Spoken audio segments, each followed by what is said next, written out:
É ano novo de novo? Não foi agora em dezembro, de janeiro, ano novo? Não, dos judeus não foi em Yom Kippur e Rosh Hashanah? É, em setembro. Em setembro é o ano novo. Agora é ano novo de novo. Mas por quê? Conta. Então, na verdade, agora é o ano novo das árvores. E por que a gente comemora ano novo de árvore? Será que a árvore comemora ano novo? Quais são as árvores de Israel?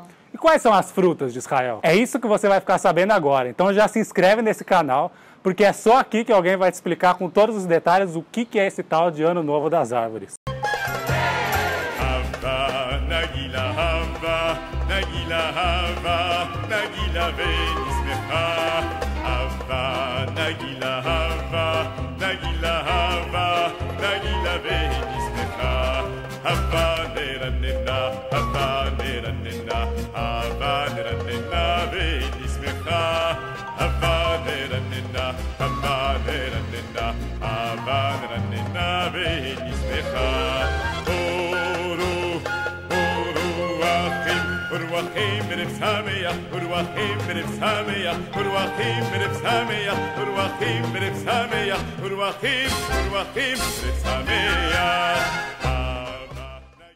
Shalom, Hevri! Eu sou Naomi Yamaguchi, consultora intercultural. Eu sou Jonathan Frati, sou professor de hebraico. E aqui é Nossa Praça Israel. E hoje nós vamos explicar para vocês, finalmente, o que é essa história de ano novo das árvores. Tu Bishvat. Tu Bishvat. Por que fala Tu Bishvat? Eu não sei, por quê? Porque o mês tem um mês judaico que chama de Shvat. Shvat. É o mês de Shvat. E Tu é a junção das letras Tet mais a letra Vav. O valor numérico de Tet é 9 e Vav é 6. Porque cada letra no alfabeto hebraico tem um valor numérico. Aí dá 15, é dia 15 de Shvat. Ao invés de falar o número 15, que é Hamishah Asar, fala as letras Tav e Vav. Aí fica Tu Bishvat. Tu Bishvat. Agora que eu entendi. Então, mas por que agora é um ano novo? Afinal de contas, quando que é o ano novo judaico? Caramba, quanto ano novo, né? Então, porque é o que todo mundo conhece, ou pelo menos quem conhece um pouco do judaísmo, sabe que o ano novo judaico é por volta de setembro, outubro. Rosh Hashanah. Isso. Cabeça do ano. Aí se você vai ler a Torá, tem um outro detalhe também. Quando fala da festa de Pesach, que é a Páscoa judaica, quando Israel saiu do Egito, fala que aquele mês era o primeiro mês. Também, então, é outro ano novo. Outro ano novo. Então como é que fica essa história? Se o mês de Pesach, que cai entre março e abril, que é na primavera, no hemisfério norte, é o primeiro mês, como que o ano novo, Rosh Hashanah, é lá para setembro? É equinócio, tipo março, abril, maio, junho, julho, agosto, setembro. Não é equinócio? Isso, então, porque no Pesach é o equinócio da primavera. Equinócio da primavera, no hemisfério norte. Quando chega o sétimo mês, aí é o equinócio do outono. Então o que acontece? Segundo a tradição judaica, o mundo foi criado em Rosh Hashanah, que é no sétimo mês. Então no Rosh Hashanah se comemora a criação do mundo. E no Pesach é a saída do Egito. Só que ainda não acabou. Tem mais 2 outros anos novos. Porque a Torá tem várias mitzvot, são vários mandamentos, que se referem à agricultura. Então tinha o Maaser, que era o dízimo, que os agricultores em Israel levavam para o templo sagrado, na época que ele ainda existia. Então eles tinham que levar uma parte da produção para o templo. Então tinha o primeiro dízimo que eles davam para os sacerdotes e levitas, e tinha o segundo dízimo, que era a própria pessoa que comia. Só que tinha ano que a pessoa não comia o segundo dízimo. Ela tinha que dar para os pobres. Então tem um ciclo de 7 anos, que é o ciclo da Shemitah, do ano sabático. Aí no terceiro e no sexto ano, esse dízimo as pessoas tinham que dar para os pobres. Aí fica aquela pergunta, quando nasce uma fruta, essa fruta que nasceu é do ano anterior ou é desse ano? A partir de quando que a gente conta isso? Então por isso que nós temos o ano novo das frutas. Isso, das árvores, das plantas. Das árvores, das plantas, para saber que a gente não entregou as frutas do ano errado. Isso, é quando nasceu, aquela fruta nasceu, você vê o dia, se foi antes de Tu B'Shevat, até dia 14 de Shevat, é do ano anterior. Tá. É por exemplo, do segundo ano. Agora, se foi de 15 de Shevat em diante, aí já é do próximo ano, já do terceiro ano. É mais ou menos que nem o imposto de renda, quando você vai declarar, você declara lá para o final de abril, você declara o que você ganhou até 31 de dezembro. De 1º de janeiro, você só vai declarar no outro ano. É verdade. Então o Tu B'Shevat é a mesma coisa, entendeu? É a data que conta ali. Imposto de renda das frutas. Imposto de renda das frutas, que era levado no Beit HaMikdash. Beit HaMikdash é o templo, né? O Isso. grande templo. Então, por isso que tem o Ano Novo das Árvores. A partir desse ano começa um novo ano para as plantas. Eba, eba, eba. E ainda tem mais um ano novo, que é o Ano Novo do Gado, que esse é no mês de Elul. Então, as mitzvot que são relacionadas aos animais, os mandamentos que se referem aos animais, aí se baseiam nesse Ano Novo. Mas hoje o nosso assunto é sobre o Ano Novo das Árvores, Tu B'Shvat. Ufa! E como que a gente comemora? Então, hoje em dia não tem mais o templo. Então, não tem mais esses mandamentos de levar o dízimo para Jerusalém. Uhum. Então, como é que a gente comemora hoje em dia? Bem, hoje em dia a gente comemora na sinagoga, a gente comemora com liturgia, com ritual. Uhum. Aí tem um costume que é plantar árvores nesse dia. Isso! Inclusive tem uma organização humanitária, que é a KKL, né, que ela aparece principalmente nessa época, né, trazendo mudinhas de árvores para a gente plantar, dar sementes, né, ajuda as sinagogas. Ano passado eu sei que ela ajudou algumas sinagogas a comemorarem o Tu B'Shvat, né? E o outro costume nesse dia é de comer frutas. E justamente as frutas típicas da terra de Israel. Que são... Então, justamente por isso que nós temos essas frutas aqui. Olha, conseguimos todas. São frutas que vêm de Israel e nós vamos mostrar para vocês quais são as principais frutas de Israel. Tem um texto na Torá que fala assim, que a terra de Israel é uma terra de trigo, cevada, uva, figo, romã, azeitona e tâmara. O texto fala mel, mas a gente sabe que o mel da terra de Israel não necessariamente das tâmaras, não necessariamente é o mel de abelha, são as tâmaras, que é uma fruta bem típica lá da região também. Então a Torá menciona 7 tipos de frutos, que são consideradas as 7 espécies sagradas da terra de Israel. As 7 espécies de Israel. A primeira é o trigo. Trigo em hebraico é rita. Rita? Rita. Tipo, rita. Isso. Aí você vai dizer, ué, trigo é uma fruta? Não, né? Não é uma fruta, mas é um fruto. Ah, é? Uhum. Bom, Não é uma fruta, mas é um fruto. é um fruto. Naquela época não existia os conceitos botânicos que existem hoje, né? Mas, de acordo com a botânica, o trigo é um fruto. Ele não é uma semente. Não é? Não, ele é um tipo de fruto que é chamado de cariópse. Quer dizer que o fruto e a semente estão fundidos numa coisa só. Okay, então, quer ver? Uma cariópse. É uma cariópse, olha. Esse grãozinho aqui, ele é um fruto e a semente é tudo uma coisa só. A semente e o fruto estão juntos. Porque a semente vem do óvulo da planta, da flor. E o fruto vem do ovário. Então aqui o ovário e o óvulo se fundiram numa coisa só. Então todos os cereais, o trigo, a cevada, a aveia, o milho, todos eles são frutos, que é esse tipo de fruto chamado de cariópse. Bem, eu aprendi cariópse, aprendi que planta tem ovário e óvulo. E o óvulo. A semente vem do óvulo. Meu Deus, tá bom. E o ovário se transforma Nossa, pra no Israel fruto. é pura cultura. É cultura, que inclui ciência, tecnologia, tudo, né? Então não está errado dizer que são 7 frutos, porque o trigo também é um fruto. Então, o fruto o primeiro é o trigo. É o trigo. Qual que é a importância do trigo na Torá? Nossa, quando a gente faz o pão. O trigo, o pão ele vem do trigo, né? E é interessante que quando o povo passou pelo deserto, eles a princípio não podiam plantar, né? Então eles recebiam maná. E o maná parece que tinha o gosto do que você quisesse, né? É. E aí o povo, em 40 anos, desaprendeu a fazer pão, né? E quando nós fazemos o pão, a gente, antes de comer, faz a bênção que a gente fala: obrigado, Senhor Deus, que tira o pão da terra, que é através da colheita do trigo e aprender a fazer a farinha do trigo para poder fazer o pão. Então, em todas as cerimônias judaicas, tem que ter pão. A halá, que é o pão traçado. Isso, então no Shabat faz-se a bênção sobre o pão e em todas as festas também. E no Pessach se come o quê? Matzá. Matzá, que aí é o pão sem fermento. Então não tem uma festa que não se coma pão, sempre tem que ter o pão. Então o trigo está sempre lá. Está sempre lá. E a cevada? Aí, agora vem a cevada. Cevada em hebraico é seorá. Seorá Ela é um grão parecido com o trigo, né? Dizem que a cevada é era... mais branquinha. É. É como se fosse um trigo inferior. É um grão que não dá um pão tão bom. Mas dá uma boa cerveja. Dá uma boa cerveja.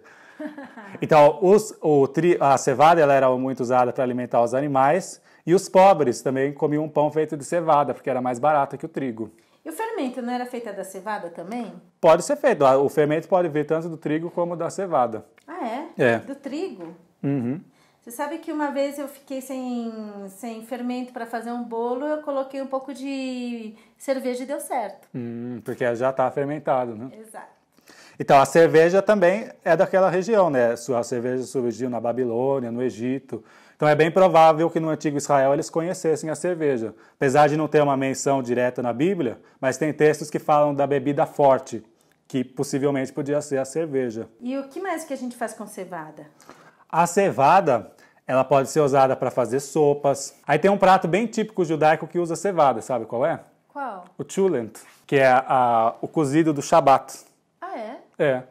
Aquele que fica cozinhando desde o dia anterior? Isso, fica cozinhando a noite inteira, porque no Shabat, na lei judaica, não pode acender fogo para esquentar a comida.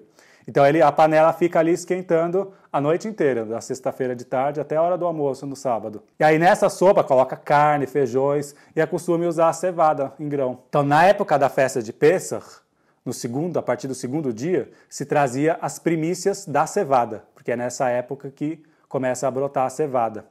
E aí eles traziam uma medida de cevada que era chamada de Omer. Então, por isso que a partir desse dia começa a contagem do Omer. Porque aí são 50 dias, a partir do dia que trouxe as primícias da cevada, até a festa de Shavuot, que é conhecido como Pentecostes, 50 dias depois. Então, a cevada tinha essa importância na agricultura de Israel e ela também marcava o início da primavera, porque era justamente a primeira colheita era da cevada. Então, quando começava a amadurecer a cevada, é quando chegou a primavera. E aí tem a história da contagem do Homer, né, que vai de... Nós temos aí em todos os serviços uma hora que a gente para contar o Homer. Aí a gente fala, hoje é o 38º dia da contagem do Homer, né? Tem toda uma bênção antes. Então todo esse costume do Homer é por causa da cevada. Ok. Então, o próximo fruto qual que é? A uva. Uva. A uva também é um fruto importantíssimo. Então, uva em hebraico é enav. Enav? E aí no plural, anavim. Anavim. Anavim eu já ouvi, mas enav. Enav é o singular, que geralmente se fala no plural. Sempre se fala anavim. Uvas, né? Um monte. Enav, anavim. Gente, mas é muito gostosa essa uva. E uva verde e uva tinta, né? Uva preta. Tem uvas de várias cores, né? Tem uvas vermelhas. É que um faz vinho branco, outro faz vinho tinto. Vinho tinto. Mas tem o vinho rosé também. O vinho rosé, na verdade, é vinho tinto, mas que ele não é colocado nos tonéis para pegar a cor. E ele já é retirado no terceiro dia. Eu achava que era da uva vermelha, não. Não. Eu já fiz até uma colheita de uva lá em Bordeaux, na França. Então, no terceiro dia a gente já tira eles dos tonéis e já faz o vinho rosé, que é um vinho verde, que a gente chama, né? Ele ainda não está maturado. Ele ainda não pegou tanino. Então, o vinho também é muito importante na cultura judaica. Em todas as cerimônias, assim como tem pão, tem que ter vinho também. Então, tem uma história da Torá, que é do rei Melquitzedek, que ele traz pão e vinho para Abraão. Então, já vem desde essa época o costume de comer pão e vinho para agradecer a Deus por causa de alguma coisa. A gente chama isso de kiddush. Kiddush. Isso. Então, todo Shabat faz a bênção sobre o vinho e depois a bênção sobre o pão. E nas festas, a mesma coisa. E a outra história também que tem é que falam que as vinhas de uva eram tão grandes em Israel que precisavam de 2 homens para carregar o cacho de uva. Até hoje existem uvas assim em Israel, né? Pois é, tem muitas fotos que mostram isso, né? Mas eu ainda quero ver de perto para saber se é verdade, porque é inacreditável. A próxima fruta é o figo, que em hebraico é teena. Teena. Teena, uma teena. Vamos provar esse figo. Não sei quanto a vocês, eu gosto de comer o figo com a casca e tudo. Nós lavamos. Não é gostoso? Muito bom. Então, a figueira também é uma das árvores mais antigas que o ser humano cultiva. É uma das primeiras plantas que o ser humano começou a cultivar. E é justamente interessante que é a primeira planta mencionada na Torá. É mesmo? É, na história de Adão e Eva. Nossa, vem lá desde o Bereshit? Isso. Quando eles ficaram com vergonha, porque eles perceberam que estavam Pegaram nus. os ramos da figueira. Isso, fizeram cintas, fizeram uma cinta com as folhas da figueira. Tem alguns rabinos até que falam que era o fruto proibido, era o figo. Mas tinha maçã na época, realmente? Então, a tradição cristã diz que é a maçã. Senão, por que a gente não... Maçã seria uma das frutas É. Então, na tradição cristã se fala que é a maçã, mas na tradição judaica, alguns rabinos falam que era o figo, alguns falam que era a uva. Bem, pelo menos maçã eu nunca vi em Israel. Tem mencionado no livro de Shir Hashirim, Cântico dos Cânticos de Salomão, fala da maçã. Também se come maçã no Tu B'Shvat. E a gente come maçã em Rosh Hashanah. Também. Maçã com mel. Uhum. Tá. Então tinha maçã no Éden. Ou era o figo.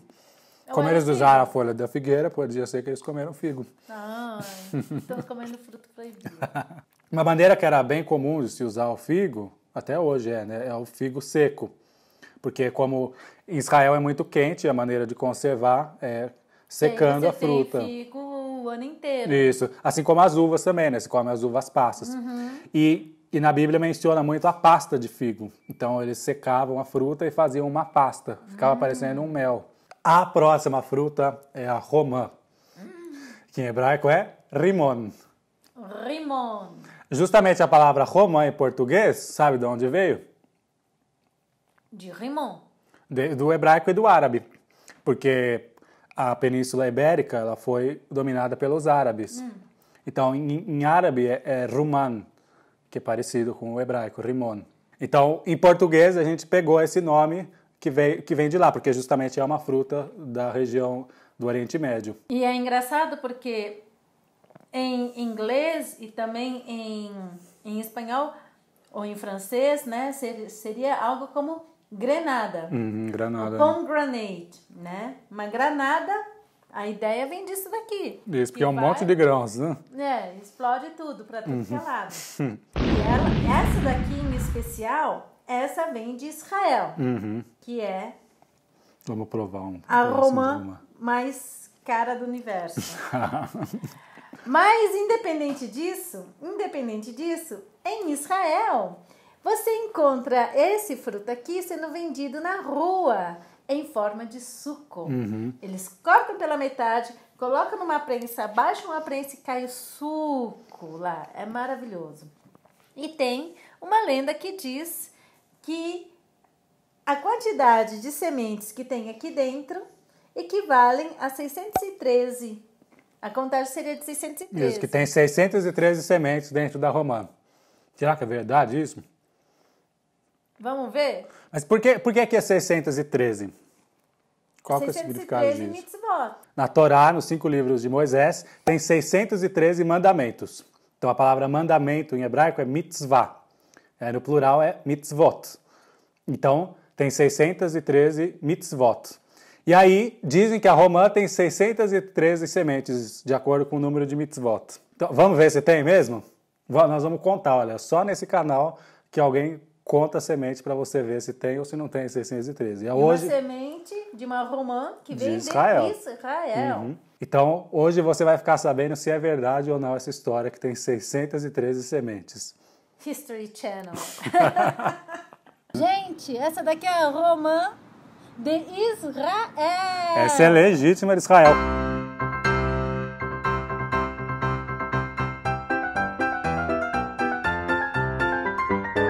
Então vamos lá. 2, 3, 4. 5. Peraí que tem uma formiga aqui. Ah, a formiguinha deixa ela. 1, 2, 3, 4, 5, tá. 6, 7, 8, 9, 10. 11.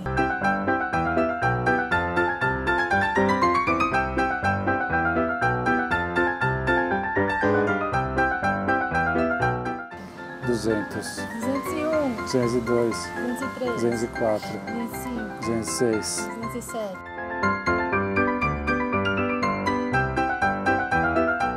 600. E agora? Vai dar mais, hein? 601. 602. 603.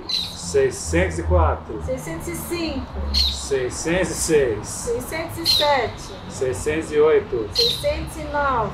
610. 611. 612. É 613.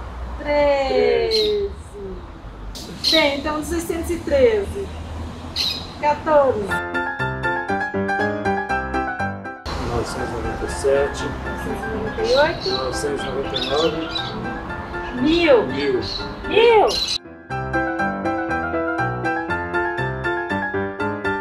Quarenta e 42. Tem mais algum por aqui? 43. 1143. Não é cachê essa, Bruno.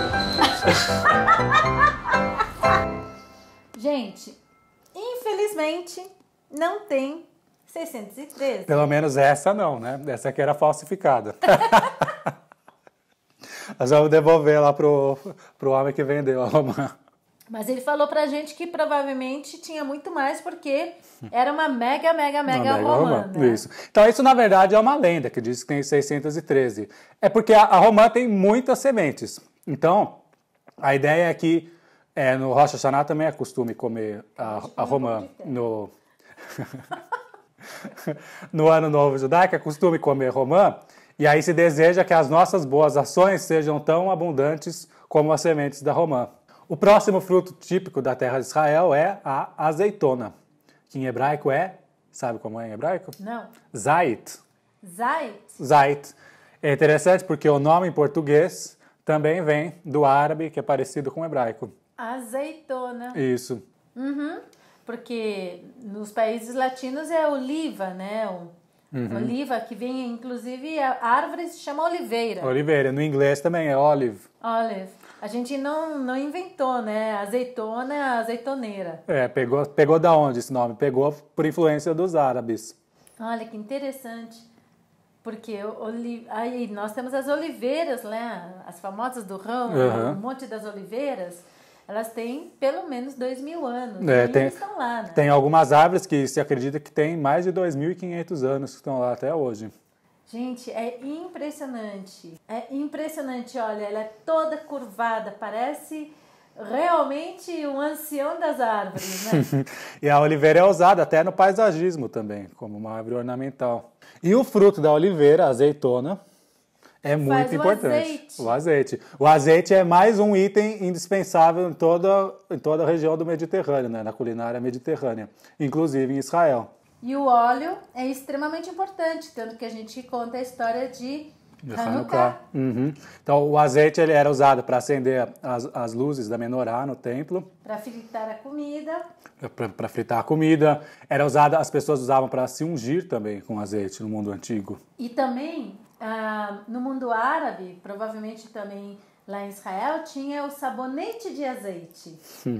E o sabonete de azeite, ele limpa, que é uma beleza. Impressionante. Não sei como que eles fazem isso, mas fica limpa a pele. E nos tempos bíblicos também se usava o azeite para ungir os sacerdotes, ungir os reis. Então eles faziam uma cerimônia jogando azeite na cabeça do sacerdote ou do rei. Exato. E o sétimo fruto, então, é qual? Tâmara. A tâmara, que em hebraico é tamar. Tamar. Então o nome em português também vem do hebraico e do árabe. Tamar. Olha só. E olha, essa tâmara é completamente diferente das tâmarazinhas que a gente tem por aqui, né? Ela é carnuda. A tâmara que a gente compra no Brasil geralmente é da Espanha. Ela é menorzinha. Essa de Israel é enorme. Olha como ela é carnuda, gente. E ela é suculenta, né? Tanto que daqui vem a ideia de que jorrava leite e mel, o mel das tâmaras. Até hoje se faz mel de tâmaras em Israel. É uma fruta extremamente doce. Isso aqui deve estar uma diabetes. Não, gente? É interessante a semente da tâmara, porque dizem que mesmo uma semente de 2.000 anos de idade, ela ainda é capaz de brotar e nascer uma tamareira dela. Uhum. Outra coisa interessante também é que a tamareira dizem que leva 70 anos para crescer. A partir da semente até virar uma árvore adulta, leva 70 anos. É interessante porque tem um salmo que fala assim, Tzadik katamar ifrach. O justo... Tzadik katamar... Exatamente. Tzadik katamar... É no Salmo 92, que é um salmo de Shabat. Então ele fala que o justo floresce como uma tamareira. Então dizem que tem a ver com essa dos 70 anos. O justo demora para aparecer. Para aparecer, mas também nesse salmo também fala que na velhice ainda dará fruto. Ainda dará frutos. Porque a tamareira é outra que nem a oliveira. Também né? dura trocentos anos. Milhares de anos. Não, eu não sei se eu cheguei a ver tamareiras de milhares de anos. Eu vi oliveiras de milhares de anos. Mas tamareira de algumas centenas de anos, sim. Uhum. E as tamareiras, elas estão nos oásis no deserto. Então, você está no meio do deserto, não tem nada. Lá no meio tem uma tamareira que está dando sombra e fruto. Inclusive, o nome desse nosso canal é Nossa Praça Israel, porque faz parte desse canal, da origem dele, um projeto de uma praça em Curitiba sobre Israel.